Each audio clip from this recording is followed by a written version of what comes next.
Oke, kelihatan ya, PowerPoint saya? Halo, apakah terlihat PowerPoint saya, teman-teman? Terlihat ya? Baik, sebentar, saya izin stop screen dulu.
Baik, terdengar ya teman-teman ya?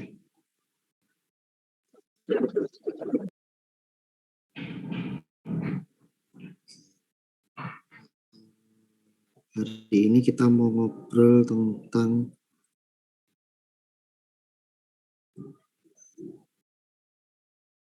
Recording in progress. manajemen. Oke, ini ada 19 orang. Jadi apa itu project scope management? Jadi ketika kemarin teman-teman sudah melakukan business case, sudah melakukan beberapa hal, maka langkah selanjutnya kita harus bisa petakan kegiatan apa saja yang akan kita gunakan untuk membuat project kita ini berjalan sesuai dengan rencana gitu kan. Nah, kalau coba kita lihat, jadi sebenarnya scope management ini digunakan untuk merancang kebutuhan kegiatan apa saja yang kemudian harus kita kerjakan supaya nantinya perencanaan project itu menjadi baik gitu kan. Baik itu perencanaan yang melibatkan stakeholder, melibatkan customer, melibatkan pihak ketiga ataupun melibatkan developer. Jadi semua hal kegiatan yang kemudian mendukung terlaksananya pekerjaan ini atau project ini itu harus kita detailkan agenda kegiatan apa saja gitu kan. Nah, kalau kita lihat di sini manajer program bla bla bla mengungkapkan sebenarnya beneficial lingkup proyek sebagai alasan utama proyek gagal. Jadi kebanyakan beberapa proyek itu gagal karena mereka tidak tahu apa yang harus dilakukan dan bagaimana melakukan breakdown pekerjaan sebuah proyek. Jadi ketika kita mengerjakan sebuah proyek, maka teman-teman harus mendefinisikan setiap kegiatan itu secara detail, siapa yang melaksanakan, outputnya apa, kemudian kapan deadline-nya dan sebagainya. Saya sering memberikan contoh perencanaan di dalam sebuah proyek sama dengan seperti kita menyusun sebuah resep masakan, gitu kan. Mulai dari bahan apa aja yang harus kita gunakan, kemudian langkah-langkah membuatnya seperti apa. Nah, kalau teman-teman kemudian sedang menuliskan sebuah resep, kemudian ada langkah yang terlupa, pasti saya yakin masakannya nggak bakal jadi. Misalkan ketika teman-teman membuat donat gitu kan. Oke, di bahan muncul bahwa donat ini membutuhkan ragi donat ya. Nah, tetapi ketika teman-teman menuliskan di cara membuat donat, teman-teman tidak menuliskan kapan ragi donat ini dimasukkan, maka itu akan membuat donatnya gagal.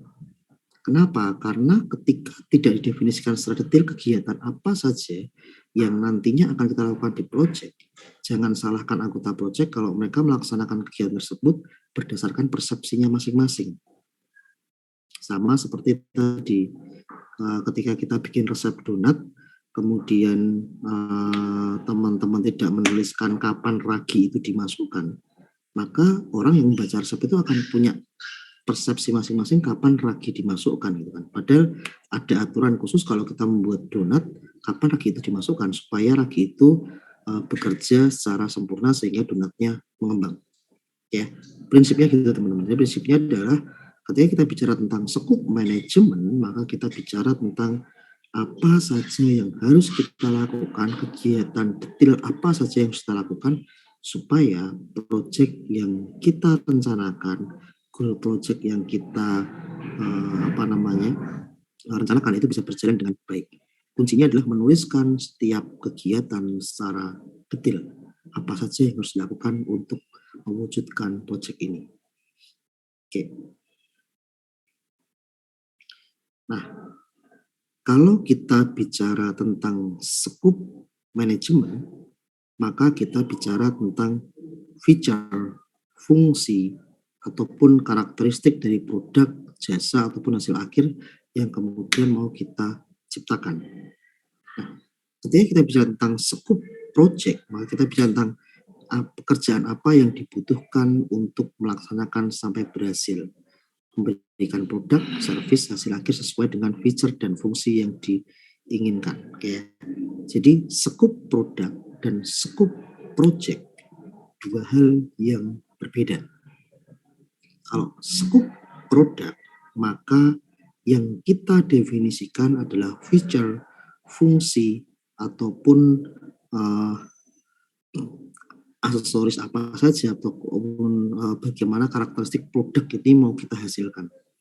Tetapi kalau kita bicara tentang scope project, maka yang kita bicarakan adalah pekerjaan yang dibutuhkan sampai untuk melaksanakan supaya kita mewujudkan scope produk yang sudah kita definisikan.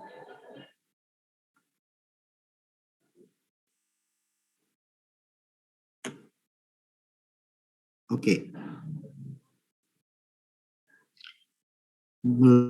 Saya coba baca sedikit ya. Project Scope Management mencakup proses-proses yang dibutuhkan untuk memastikan bahwa project meliputi semua pekerjaan yang dibutuhkan dan hanya pekerjaan yang dibutuhkan untuk menyelesaikan project berhasil. Meliputi proses yang terlibat dalam mendefinisikan dan mengendalikan apa yang termasuk dan tidak termasuk dalam project. Oke. Mungkin teman-teman akan bertanya, apa saja yang menjadi kegiatan yang termasuk dalam sebuah project? Nah, kegiatan sebuah project adalah kegiatan yang mana kegiatan tersebut punya efek langsung ataupun tidak langsung ke sebuah pekerjaan. Contoh misalkan, teman-teman mau membuat sebuah sistem informasi keuangan ya, di sebuah universitas. Sistem informasi keuangan di sebuah universitas. Maka teman-teman harus mendefinisikan setiap fitur, setiap pekerjaan yang digunakan untuk kemudian menyelesaikan pekerjaan tersebut. Nah, tetapi jangan salah, ketika pekerjaan ini berlangsung, maka teman-teman harus mempertimbangkan faktor-faktor apa saja yang mungkin di luar skop, tetapi dia mempengaruhi pelaksanaan proyek. Misalkan, oh ternyata di bagian definisi skop produk, sistem informasi keuangan yang kita bangun itu harus berintegrasi dengan sistem informasi akademik. Nah, kita harus tahu, oh berarti ada faktor eksternal di sistem informasi akademik yang kemudian kita harus juga lakukan kegiatan. Oke, siapa sih penanggung jawab sistem informasi akademik? Siapa sih operator sistem informasi akademik? Bagaimana sih bisnis proses sistem informasi akademik? Apa sih bisnis proses sistem informasi akademik yang mempengaruhi sistem informasi keuangan dan seterusnya. Nah, hal tersebut yang juga perlu teman-teman masukkan di dalam skop project management. Nah, ketika kita bicara project scope management proses, maka hal yang paling utama adalah teman-teman merancang sebuah rencana untuk mengelola scope dari project, di mana setiap kegiatan itu harus kita dokumentasikan, kita definisi, kita validasi, dan kita kontrol setiap output dari kegiatan yang sudah kita definisikan. Ya tidak boleh membuat sebuah kegiatan tanpa ada output apa yang kemudian ini berpengaruh pada sebuah project, gitu kan. Nah, yang terjadi kadang-kadang ini yang dari beberapa waktu yang lalu saya coba lihat tugas-tugas kakak kelas Anda gitu misalkan, ketika merencanakan sebuah perencanaan project itu rata-rata sangat-sangat global. Misalkan tulisannya hanya mendesain database gitu kan. Nah, ini desain database ini gimana cara mendesainnya gitu kan. Oh, apa aja sih? Oh, mengumpulkan entitas tabelnya dulu, kemudian setelah merancang RATTR IRD-nya, kemudian membuat database-nya. Nah, siapa yang melaksanakan itu? Definisikan siapa yang melaksanakan hal tersebut. Jadi, hal yang pertama merencanakan. Nah, kalau kemudian ketika teman-teman merencanakan, maka teman-teman juga harus lakukan collecting requirement dulu. Atau saya sering menyebutnya di rekayasa perangkat lunak requirement engineering. Kenapa ini sangat penting? Sebelum teman-teman membuat sebuah project, sebelum teman-teman membuat sebuah pekerjaan, maka pastikan teman-teman mengerti apa yang harus dilakukan. Itu yang menjadi poin penting. Jadi kalau teman-teman mau membuat sebuah resep donat, pastikan teman-teman sudah memahami bahan membuat donat apa saja, bagaimana cara membuat donat. Kita akan bertanya gitu kan, Pak, kita kan belum pernah melaksanakan proyek perangkat lunak, gimana kalau kita merencanakannya? Kalau bisa melakukan studi literatur, bisa melakukan mengumpulkan data ke ke calon usernya dan sebagainya. Teman-teman collecting di sana. Nah, ketika collecting requirement sudah bisa dilakukan, maka yang ketiga, sebuah proses memberikan penjelasan rinci atau memberikan keterangan lebih detail tentang proyek atau produk yang diinginkan. Ketika teman-teman sudah merencanakan skop, mengumpulkan persyaratan, kemudian menentukan ini produknya, fitur yang dibutuhkan produk apa saja dan sebagainya, maka teman-teman sudah bisa membayangkan kebutuhannya apa saja sih. Teman-teman bisa mulai misalkan, oh saya harus collecting dulu prosesnya, setelah collecting proses saya bikin wireframe-nya, setelah wireframe saya bikin mock-up-nya dan seterusnya. Dari sana teman-teman bisa mendefinisikan kegiatan apa saja yang perlu teman-teman lakukan. Nah, dari situlah, dari skop, maka teman-teman harus bisa membuat yang namanya WBS, Work Breakdown Structure. Di mana di dalam work WBS ini kita akan mengelompokkan kegiatan-kegiatan mana yang itu masuk dalam skop-skop project. Sama misalkan kalau saya bayangkan begini, kalau teman-teman orang membuat rumah itu dia akan menskopkan beberapa pekerjaan. Yang pertama misalkan pekerjaan galian. Pekerjaan galian itu pekerjaan bikin pondasi, dan sebagainya. Itu satu skop pekerjaan. Selesai pekerjaan galian, maka biasanya akan muncul pekerjaan membuat pondasi. Dia akan membuat pondasi dan sebagainya. Muncul membuat pondasi selesai, maka dia akan naik pekerjaan membuat balok-balok tiang. Itu sudah selesai, baru kemudian dia akan kegiatan membuat tembok. Apa aja, menata bata, merencanakan model skat ruang dan sebagainya.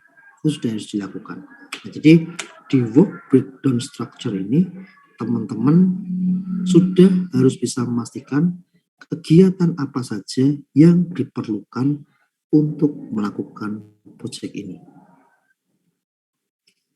Oke, verifikasi scope dan sebagainya. Kemudian setelah teman-teman melakukan WBS tadi, maka langkah berikutnya teman-teman cek kembali. Teman-teman punya tim kan? Teman-teman cek apakah apa yang akan kita lakukan ini sudah sesuai dengan tuntutan alur pengerjaan perangkat lunak yang benar.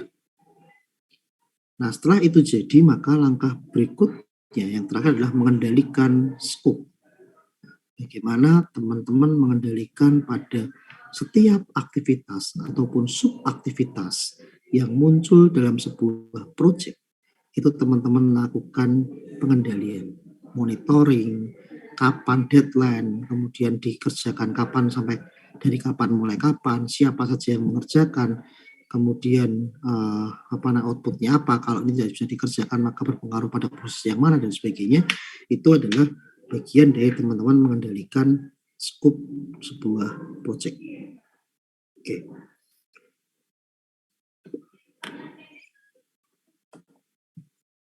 Baik, sampai di sini saya akan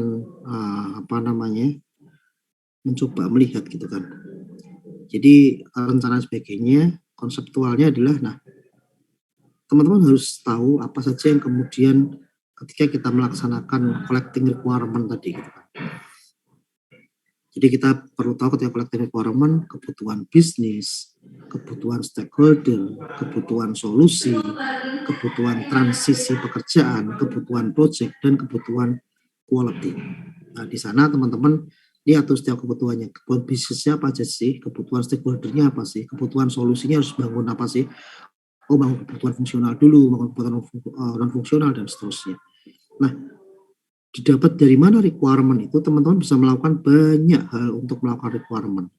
Mulai dari interview, FGD, kuesioner, kemudian fokus group, prototyping, observasi, benchmarking, ataupun konteks diagram. Terserah. Jadi konseptualnya kita akan mengumpulkan semua requirement supaya teman-teman sebelum membuat sebuah solusi, maka teman-teman secara konseptual, secara knowledge, teman-teman sudah bisa mendefinisikan solusi.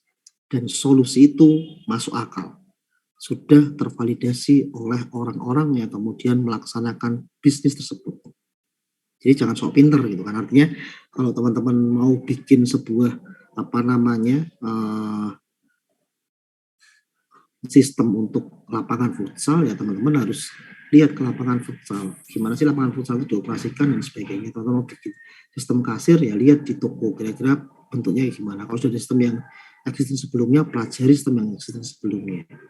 Jadi jangan kemudian bermindset di pikirannya sendiri gitu kan, karena ini pasti akan banyak yang lepas gitu kan, karena kemampuan kita kan terbatas, jam terbang kita juga terbatas pada sebuah proses bisnis tertentu.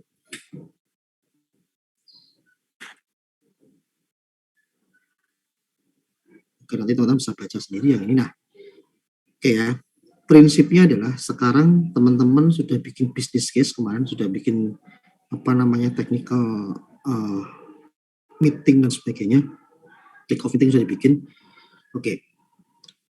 Nah, misi kita minggu ini adalah teman-teman harus mendefinisikan semua kegiatan yang akan dilakukan untuk membangun proyek yang sudah teman-teman rancang pada tugas sebelumnya.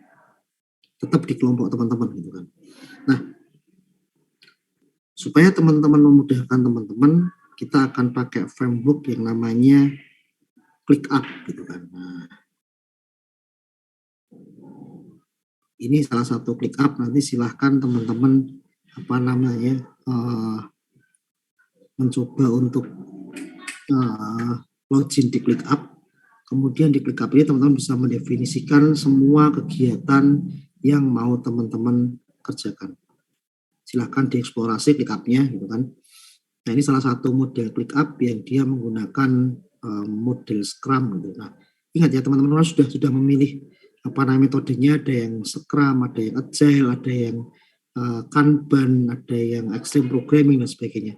Pastikan itu akan jadi development proses yang harus teman-teman lakukan di metode teman-teman masing-masing. Nah, ini misalkan Scrum itu kan ada Scrum Complete, Scrum in Progress, Scrum To Do dan sebagainya. Teman-teman juga bisa melakukan pembagian siapa saja yang melaksanakan tugas tersebut. Misalkan UI UX mobile misalkan kita bisa lihat di sini ini ada 3 orang yang melaksanakan, ada Titin, ada Rama, ada Wandi gitu misalkan. Jadi ada 3 orang yang melaksanakan pekerjaan ini. Nah, kemudian aktivitasnya adalah buat UI dan UX mobile gitu kan. Nah, kita bisa merancang subaktivitasnya gitu kan, membagi dari 3 tersebut dia akan pergi kemana ke subaktivitasnya. Nah, ada pengaturan akun, detail dan sebagainya. Kalau teman-teman sudah komplit atau sudah selesai, teman-teman bisa melakukan di sini ada apa namanya. Nah, ada set to close gitu kan. Nah, close dia sudah selesai. Teman-teman bisa melakukan apa namanya, memasukkan attachment atau sesuatu hal yang kemudian berkaitan dengan pekerjaan tersebut. Baik itu link-nya kemudian di Google Drive ataupun link apa namanya desain yang lain silahkan dimasukkan. Ya, jadi tugas minggu ini silahkan bikin breakdown kegiatan tentang project yang akan teman-teman kerjakan. Untuk apa namanya, untuk frameworknya silahkan menggunakan ClickUp gitu kan. Saya tidak akan mengajarkan secara detail bagaimana menggunakan ClickUp karena sebagian salah satu kompetensi mahasiswa informatika itu adalah soft skill-nya adalah ngoprek perangkat lunak gitu kan. Jadi silahkan dicoba-coba, dioprek, kemudian dilihat dulu modelnya bagaimana, baru tuliskan gitu kan. Di sini teman-teman juga bisa melakukan kapan sih pekerjaan dilaksanakan gitu misalkan. Misalkan teman-teman bisa setting waktunya mau kapan, due date-nya dari kapan sampai kapan dan seterusnya. Nah, yang menarik dari apa namanya ClickUp ini kita juga bisa memunculkan Gantt chart-nya gitu kan. Nah, kapan akan dilaksanakan kita akan kelihatan di sini. Nah, ini Gantt chart-nya teman-teman. Kelihatan di sini Gantt chart-nya. Nah, kalau sudah teman-teman set, maka Gantt chart-nya akan kelihatan gitu kan. Kapan dilaksanakan, siapa saja yang melaksanakan, teman-teman bisa tarik-tarik sendiri apa namanya waktunya. Kita bisa lihat di sini. Kira-kira pekerjaan ini selesai kapan gitu kan. Oke.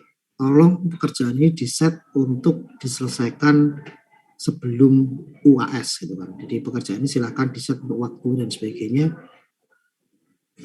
Teman-teman atur sedemikian rupa supaya selesai sebelum UAS. Oh, oke, sebentar, maaf. Screenshot itu masih di PowerPoint ya. Sorry. Oke. Sudah kelihatan teman-teman ya? Sudah terlihat kah? Sudah, Pak. Ya. Nah, ini di ClickUp teman-teman. Jadi silahkan teman-teman membuat apa namanya kegiatan teman-teman di ClickUp ini sesuai dengan development prosesnya masing-masing. Ada yang Kanban, ada yang extreme programming dan seterusnya gitu kan. Nah, kemudian teman-teman silahkan di-set anggota kelompoknya gitu, di-invite anggota kelompoknya sehingga bisa ketahuan ini yang melaksanakan siapa dan seterusnya. Kemudian jangan lupa juga di-set waktunya gitu. Jadi kalau kita lihat sini ada waktu-waktunya. Ini yang saya perlihatkan model proses dari Scrum ya. Dari Scrum, kalau teman-teman Kanban dan sebagainya silahkan didefinisikan. Gitu. Ada settingan untuk bisa mendefinisikan itu. Silahkan dioprek aplikasinya. Kemudian minggu depan harapan saya teman-teman sudah bisa presentasi ClickUp-nya untuk melihat pekerjaan apa saja yang sudah dilakukan. Pak, pekerjaan yang kemarin apakah dimasukkan yang bikin bisnis proses, kick-off meeting dan sebagainya, silahkan bisa dimasukkan di dalam ClickUp teman-teman. karena ini masih versi gratis, kita hanya maksimal 100 MB saja. Jadi kalau teman-teman mau melakukan attachment file dan sebagainya, nanti yang masukkan file, teman-teman bisa menggunakan link Google Drive gitu. Teman-teman bisa menggunakan ini untuk mereport kegiatan teman-teman. Ini salah satu reportnya, teman-teman nanti bisa lihat di model board juga bisa.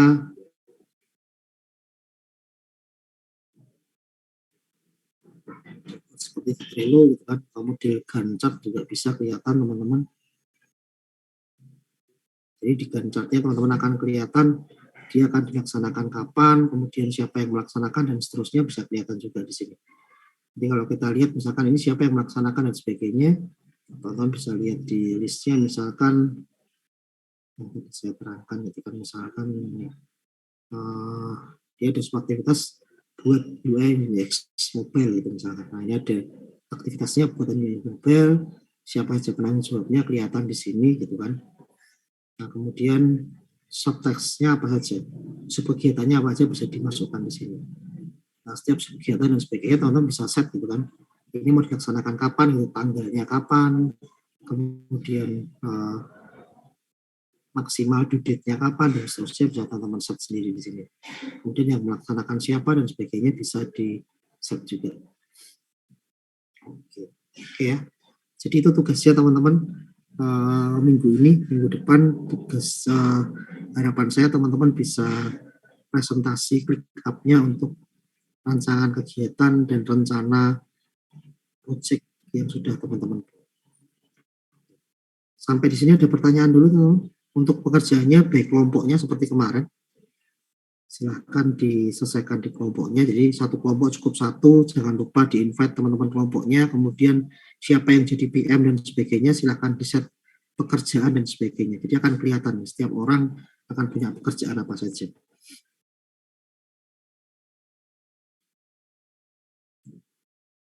Oke, ada pertanyaan sampai di sini teman-teman?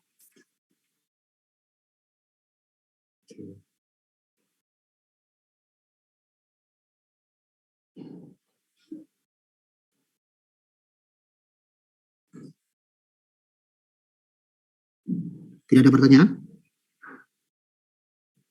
Halo? Belum ada, Pak. Belum ada ya? Oke, kalau belum ada, silahkan dikerjakan tugasnya. Teman-teman masih punya waktu sekitar 1 jam untuk bisa diskusi dengan kelompoknya gitu. Silahkan diskusikan, kemudian silahkan mulai buat ClickUp-nya dan skenario kan kegiatan teman-teman. Oke, kalau tidak ada pertanyaan, kita akhiri sampai di sini. Kita ketemu lagi minggu depan. Minggu depan targetnya kita presentasi ClickUp. Oke, selamat siang. Terima kasih. Terima kasih, Pak. Recording stopped.